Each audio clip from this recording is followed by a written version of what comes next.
दिल्ली के अलग अलग स्कूलों के बच्चों ने 1 लाख से ज्यादा राखियों का निर्माण किया। इन राखियों को जवानों तक पहुंचाने का जिम्मा रक्षा मंत्री राजनाथ सिंह को सौंपा है, जिसे उन्होंने स्वीकार करते हुए बच्चों के इस पहल की तारीफ की है। रक्षाबंधन के त्योहार में भी अमृत महोत्सव की झलक देखने को मिल रही है। इसी को देखते हुए राजधानी दिल्ली के अलग अलग स्कूलों के बच्चों ने राखियों का निर्माण किया है और इन राखियों को सीमा पर तैनात जवानों तक पहुंचाने के लिए रक्षा मंत्री राजनाथ सिंह से मुलाकात की है। इस मौके पर बच्चों के साथ उनके टीचर भी मौजूद रहे।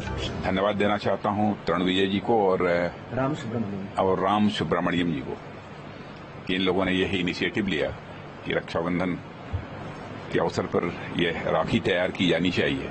देश की सीमाओं की रक्षा करने वाले जो बहादुर जवान हैं, उनकी कलाइयों पर जाकर बंधे यह राखी।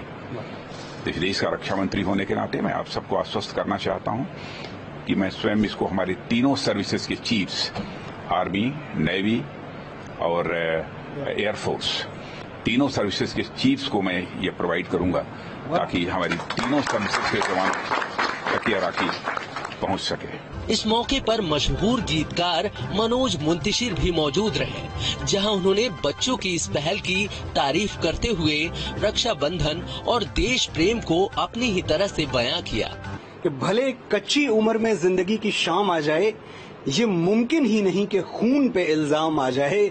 हमारे गांव में बहनें उसे राखी न बांधेंगी, पलट के जंग से भाई अगर नाकाम आ जाए।